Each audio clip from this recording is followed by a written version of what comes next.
Thank you again for inviting me to present here. It's been a fascinating day and a half, and I've learned a lot already. Hopefully, we'll have additional productive conversations later on today. Yes, I can do that. I don't know if it'll help, but if I scooch in a little closer, how's that? That good? All right.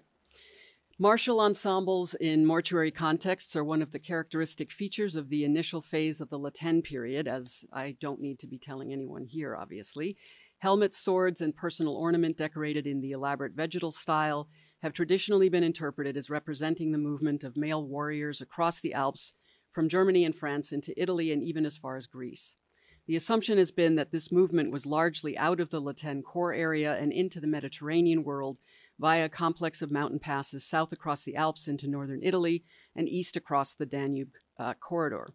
along routes established in the late Hallstatt period. However, a recent burial ensemble from a tumulus associated with the Heuneburg hill fort suggests that this may be only part of a more complex picture of mobility during the early La Tène period that may actually change the directionality or at least make us possibly rethink it to some extent. Speckhau Tumulus 17 Grave 1 contained several iron weapons in addition to the only metal drinking vessel recovered from a burial in this region since the 1950s. The slashing sword, long narrow spear points, and iron helmet attachment have no local parallels, but they do suggest possible connections to the Iberian Peninsula. The burial is only one of several graves recovered from two tumuli in the Speckhau Mound group near the Heuneburg hill fort that have produced evidence for transalpine and interregional connections, demonstrating the importance of viewing such burials within a larger social context. This paper will discuss the ramifications of this find and that of several other graves in the Speckhau Mound group for current interpretations of differential mobility patterns, elite status, gender configurations, and regional interaction during the late Hallstatt and early La Tène periods in this area of Europe.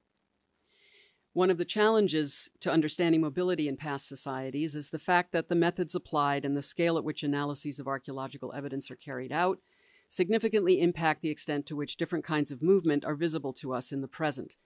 Early studies of individual mobility tended to focus on reproductive or somatic motivations for the movement of people in the past, while ideological and socio-political drivers have received much less attention. However, approaches to these seemingly less accessible motivations for migration have become more feasible as archaeological, paleogenetic, and isotope sources of evidence are increasingly being applied in a synergistic way. On the other hand, the paleogenetic revolution currently in process has exacerbated the tension between certain kinds of archaeological evidence, particularly data derived from mortuary contexts, which by its very nature involves individuals, and the results generated by studies that are concerned mainly with movement on the level of the population. Possible influences on individual mobility in the Central European Iron Age include patrilocal or matrilocal exogamy, wife exchange and or wife raiding, male mercenaries, itinerant traders and crafts workers, transhumance, fosterage of children, and slave raiding and trading. So obviously there's a lot to consider here. Material culture can provide valuable insights into aspects of human movement that may not be accessible as readily via paleogenetic evidence, including the intersectional effects of age, gender, and status on individual mobility, as well as the distances involved in those movements.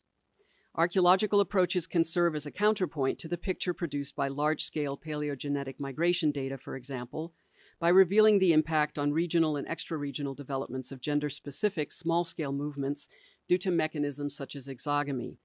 The fact that approximately 70% of ethnographically documented societies are patrilocal is significant for the archaeological identification of marriage-related mobility, since women should be expected to be more mobile than men with respect to transgenerational movements. On the other hand, if such movement was no further than the next village, isotope analysis in regions where the underlying geology is relatively undifferentiated might underestimate female mobility, underscoring the need to make use of multiple sources of evidence where these are available. Elite mobility in the Iron Age cannot rely solely or primarily on archaeogenetic or isotopic evidence. These analytical techniques should be considered value-added approaches rather than being viewed as silver bullets. A re-examination of Iron Age mobility from an intersectional perspective that considers the complex interplay between age, gender, and status therefore seems warranted.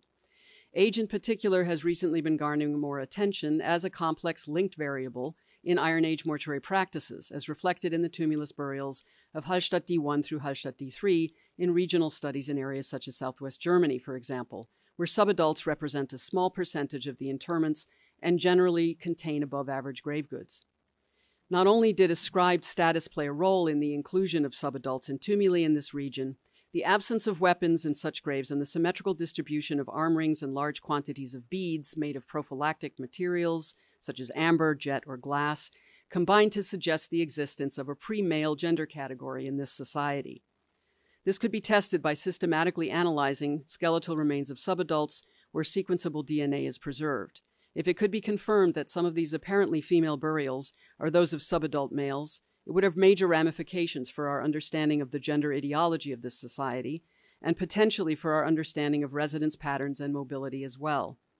Rather than a binary system of male and female, especially now intersecting with age, it is possible that gender was viewed as a process of growing into an adult role that culminated in a particular adult male identity, irrespective potentially of the biological sex of the individual. And I know this sounds odd. Potential analogs include ancient Greece, where men and women were understood as different forms of a single sex, a system that conceptualized human sexual difference as a thing of degree rather than kind. Such a structure would be characterized by limited female agency with respect to male hegemony on the part of most women, but could have allowed some women to engage in trade, take on leadership roles, and become warriors under particular conditions. The apparent contradiction of female burials with grave goods reflecting extraordinary wealth and influence, such as Wix or Mittagkirchen, we've heard many examples actually today and yesterday, and the ubiquity of a veil or other head covering that appears to have marked adult female dress across Europe in the Iron Age, might be explained by a system where gender was viewed as a process with subsidiary stages not traversed by all individuals rather than binary and fixed at birth. At the same time, the importance of female reproductive potential for the larger community could be reflected in the movement of women after marriage, as well as the implied control over female sexuality, possibly marked by the evidence for head coverings in a subset of female burials, especially those of higher status. And again, I just want to emphasize, I'm still trying to work this out. It's obviously been a process for me as well. And I'm not sure that I'm going to necessarily even agree with this particular assessment within the next 5 years, depending on what the newer sources of evidence, especially isotopic and genetic, have to say, in addition to what we already can derive from archaeological contexts. Male mobility is more difficult to parse, partly because maleness itself appears to have been similarly characterized as a series of life stages and roles, rather than a singular identity based primarily or solely on biological sex. Weapons are found in fewer than 20% of burials, and other male markers, such as razors, are also relatively rare, which partly explains the large number of burials of so-called indeterminate gender recorded in most mortuary analyses. Personal ornament patterns, such as arm rings worn on only one wrist or singly above the elbow, appear to be less reliable as gender markers than previously thought, as the Lavaux burial with its ambiguous mix of material culture clearly indicates. Although there was a knife in this grave, it was not recovered in the vicinity of the body, and the putative helmet attachment seems incongruous, given the absence of the kinds of weapons and other defensive equipment, such as a shield, that are found in the contemporary chariot burial of the Glauberg, for example. The extensive feasting ensemble and the clear references to extra-regional contacts that make this grave so impressive are comparable to the Wix burial, which has been unequivocally determined to be female. Genetic testing of the Lavaux burial, as with Wix, would help to redirect the interpretation of this burial toward an emphasis on its extra-regional links rather than its gender ambiguity. The massive data set now available on Iron Age dress elements, other grave goods, and burial practices in Central Europe is a valuable source of testable hypotheses, focusing on the complex interplay between social configurations and individual mobility. Decades of excavation and analysis have shown that grave goods were used in temporally and geographically patterned ways to mark gender, age, status, kin relationships, and certain social roles. Status differences obviously also can affect mobility rates as well as the distance traveled, as elite women in ethnographically documented patrilocal societies often constitute a mechanism for creating and maintaining interregional alliances. In such societies, female burials characterized by above-average grave wealth, as measured in terms of the number of grave goods as well as their material and place of origin, are likely to contain objects and exhibit costume variations that are more commonly found in neighboring regions and are not typical of less richly outfitted female burials in the same mortuary sample. The remainder of this presentation will focus on the implications for Iron Age mobility of the excavations carried out by myself and my colleague Matthew Murray in 2 tumuli in the Speckhau group near the Heuneburg Hill Fort. This case study provides a useful illustration of the potential as well as limitations of archaeological mortuary evidence in the study of mobility in pre-literate societies, when extremely poor preservation of bone or other organic material makes the application of paleogenetic or isotopic techniques virtually impossible. And here is the final report, which hopefully will be coming out next year. So we're in the processes of completing the edits on that after many decades.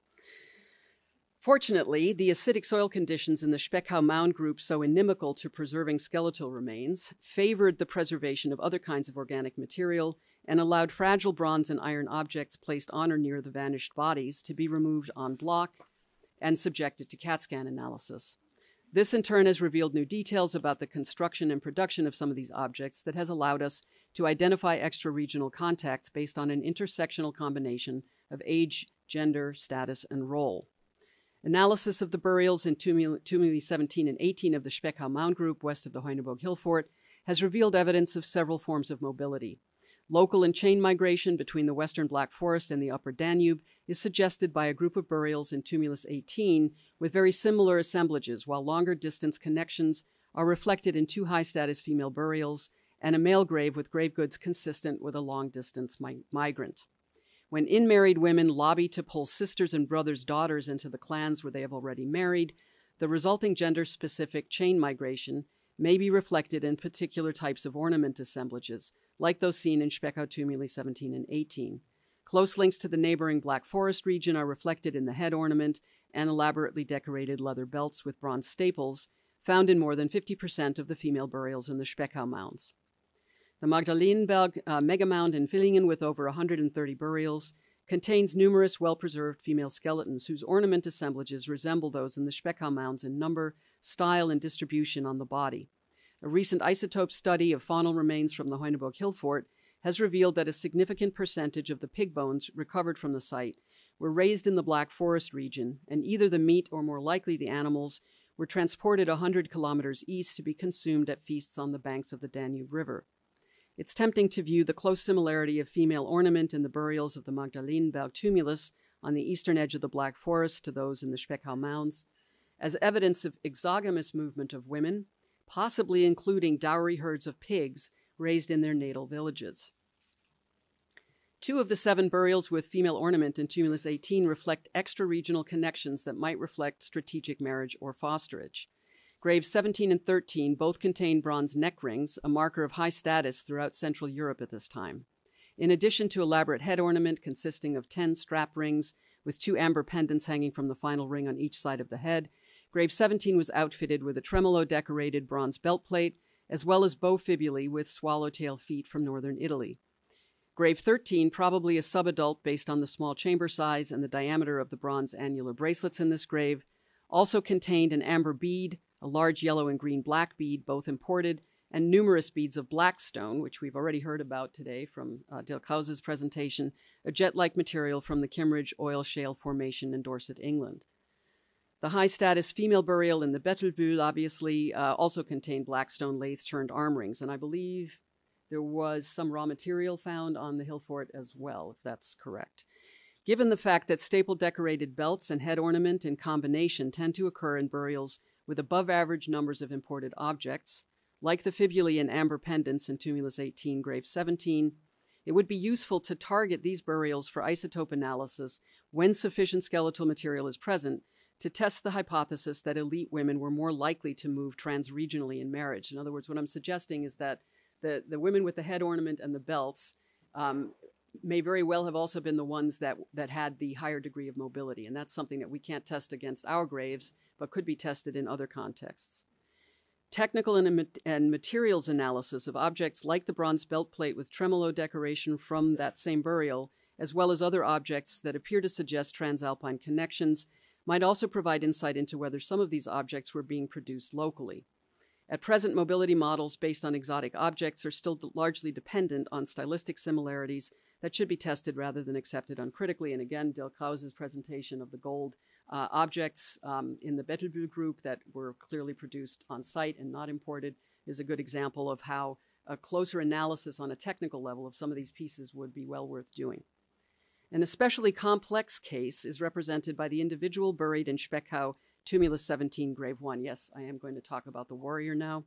which contained an elite assemblage that included a sheet bronze cauldron with 14 approximately liters of a honey-based alcoholic beverage, 2 59-centimeter long iron lances with ashwood shafts and pronounced midribs, a 56-centimeter long iron slashing sword with a handle made of horn in the shape of a bird's head in a hide sheath, and an iron helmet crest attachment, again attached to a leather helmet. Two of these object categories have no parallels in this region. The sword and the spear points are utterly unlike any local types, while helmets, like other forms of defensive armor, are virtually unknown in the West Hallstatt zone and are generally considered an East Hallstatt characteristic. The Iberian link is somewhat strengthened by the long lances and the helmet attachment. The latter, the helmet attachment, is comparable to one from an early Latin warrior burial discovered in the wall of a hill fort at Fitero near the Ebro River in Navarre. In this case, the extension was probably a horse mane inserted into the tubular projection of the concave iron disc that was attached to the leather helmet itself. Iron Age burials in this region are rare, and this individual has been interpreted as a migrant, which makes the technical similarity to the Tumulus 17 Grave 1 helmet attachment even more intriguing. And you can see the feather structures that were identified during conservation along the edge of the clamp here, and then also there was additional evidence for feathers in the soil that was actually collected when we took this out on block. The sword in Tumulus 17 Grave 1 most closely resembles an early type of Iberian falcata before the handle was transformed from a bird's to a horse's head. There's a chronological shift that occurs. A falcata handle from the 4th century BC hill fort of La Bastida de les Alcus in Valencia is shown here. Note that this curved style of grip lends itself especially well to being used as a slashing weapon from horseback, which is also consistent with the Iberian fighting style of the early Latin period. The Greek Machaira or Kopis of the 5th century BC, another possible inspiration for the sword in Tumulus 17 Grave 1, but I think honestly a more distant one, is described by Snodgrass as a single-edged, slightly curved slashing short sword with a convex back and cutting edge that frequently had a handle shaped like a bird with the head serving as the pommel. By contrast, the sword in Tumulus 17 Grave 1 has a straight back and single cutting edge, more akin to a machete but with a longer blade, which is different from the typical Hallstatt period Hiebmesser. Marcos Egg has suggested possible parallels might be found in northern Italy among the Hiebmesser of San Zeno type, which have both straight and curved backs, but here again the handle and unusual size of the Speckhau weapon don't quite fit the bill. The more standard Hiebmesser type was recovered from the disturbed central enclosure of Speckhau Tumulus 17 and was also found in Tumulus 18 Grave 4, shown here on your right, my left, the only weapon grave in that mound. So this Hiebmesser here had an S-curved blade edge and a flat short tang with a projection for the thumb attached via 4 small rivets. This is a characteristic East Alpine blade style. We've already seen one during the last 2 days, with additional comparable examples documented in the Gola Seca and Este areas in the 6th and 5th centuries BC. Parallels include Misoko Koup, graves 3 and 14, with the one from grave 14 representing probably the closest match, although the handle appears to have been made of ashwood rather than horn, as in this case, and there are 3 rivets rather than 4. The possibility that the Grave 1 sword is a local synthesis of several different blade and handle styles obviously cannot be ruled out, and underscores the problems with interpreting unique items such as this. Everything, by the way, in that grave was also wrapped in textiles, something which I haven't specifically shown you evidence of here, including the lance heads and the cauldron, actually. So transalpine connections to Italy and Switzerland are referenced in several other burials in Tumulus 18 as well, but given that the sword in Grave 1 is not the only obviously foreign element in this grave, a connection to the Gola Seca region seems less likely. So in other words, it's the combination of the spear points, the helmet attachment, effectively, and the sword that makes the sort of Iberian link slightly more, for me anyway, compelling than any of the other possibilities. And it's also worth remembering there are other Iberian connections. The Magdalenenberg, obviously, one of the burials there, although it was a female burial, produced an Iberian belt hook, like the one that we actually saw from Réjeanne yesterday. So there's the possibility of that sort of link through the Magdalenenberg area. And then, of course, the fact that some of the gold sources have been identified as in the Iberian Peninsula for the West Hallstatt gold burials. So those are all possibilities.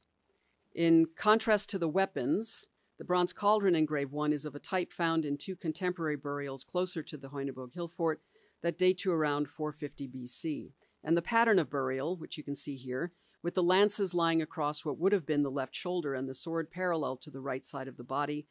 very much conforms to local practice. So it's clearly a sort of blend. The iron belt hook was the only item of personal ornament in the grave, which is itself strange, no fibulae of any kind.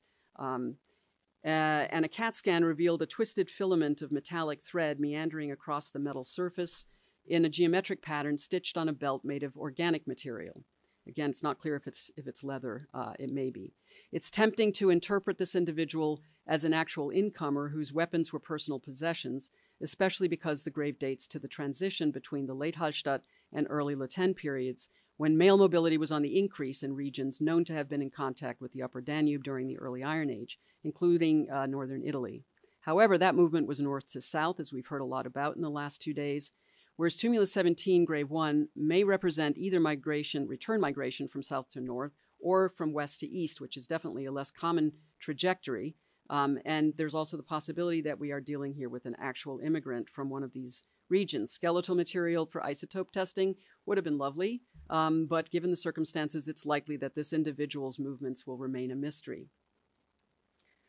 The absence of fibulae or other personal ornament in Tumulus 17, Grave 1 is also unusual and contrasts with Grave 3, a weapon-bearing individual with 2 spearheads and a dagger buried in a narrow coffin grave at the same elevation but on the opposite side of Tumulus 17 as Grave 1.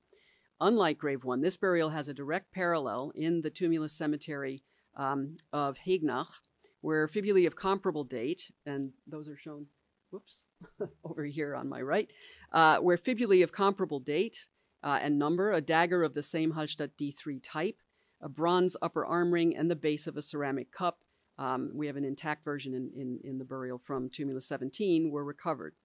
The only difference between these graves is the presence of spears in Speckau Tumulus 17, Grave 3, which are actually rarely found in combination with daggers in this region.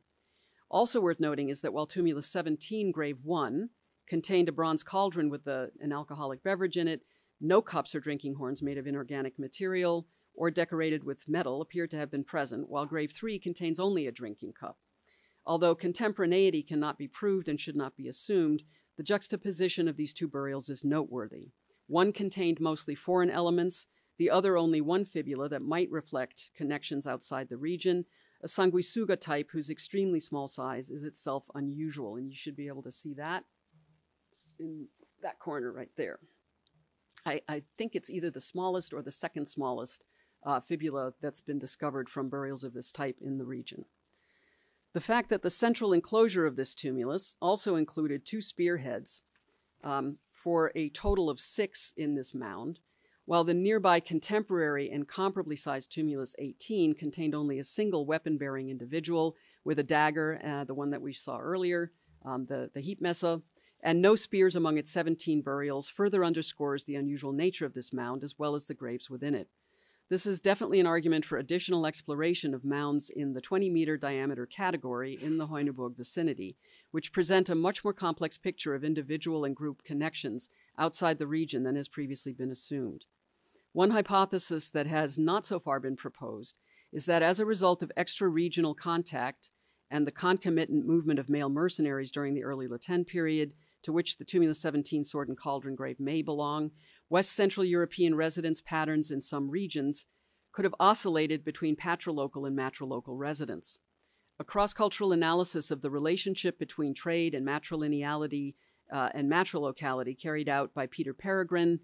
published in 2001, suggested that when cultures are put into contact with representatives of more complex societies through trade, raid, warfare, or wage labor, matrilocal residence is fostered because corps of consanguineally related women help to maintain cultural identity and continuity, especially under conditions of cultural stress.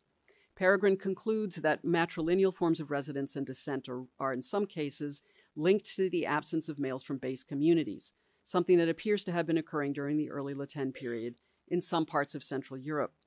Some elite women in the early La Tène Rhineland and Marne regions, for example, may have been transformed from women sojourners, i.e., destined ultimately to leave their natal communities when they married, to base women of the place, where they become effectively sort of stand-ins for the males that are no longer present. Whether this shift occurred across social strata is unclear, as is the duration of the change, which may not have been permanent. It appears to be reflected in the relatively sudden increase in wealthy women's burials that contain exotica. Based on the 2 female burials with bronze neck rings in Tumulus 18 and the clear evidence for a link between elaborate head and belt ornament and extra-regional connections, the question is whether a similar shift may have occurred in the Heuneburg region between 600 and 540 BC, which corresponds again to the transition from the mud brick wall to the period 3 occupation of the hill fort and is accompanied by other evidence of significant social disruption and change. In conclusion, spatially distinct patterns are clear within and between the 2 main temporal divisions of the Iron Age, and the only possible approach to this subject is through regional analyses. In addition, while there seems to be an unhappy tendency to represent male mobility as primarily active as contrasted with largely passive female mobility, the existence of a handful of unusually richly outfitted late Hallstatt and early La Tène female burials, such as Mitterkirchen, Niedererlbach, Wix, Rheinheim, and now Bettelbühl, suggests that elite women on occasion could be power brokers participating in their own political arenas, but again, within this gender ideology, which I think from our perspective is not one that really is consistent with a binary type of pattern. The various sources of evidence for Iron Age mobility are more extensive than ever before, but we must proceed with caution when those sources contradict one another or are incomplete. The results of the mortuary analyses carried out at the Speckhau tumuli have generated research questions to be tested against the paleogenetic and isotope data in better preserved contemporary contexts, and obviously those are in progress now, so that's good news. A clearly defined research plan that identifies gaps in the existing mortuary data and focuses on archaeological contexts and analytical approaches that might allow us to address those gaps would provide a roadmap for additional studies of mobility in Iron Age Europe, in particular, obviously, in this region. If the new tools are applied appropriately and combined with a research design that includes the development of approaches to mobility at all possible scales of analysis, not just at the level of elites, or at least not paramount elites, which is the central chamber phenomenon that we've mostly been talking about so far, we should be able to answer some of the questions raised at this colloquium. And I'll just show you the Heuneburg very quickly, and thank you for your attention.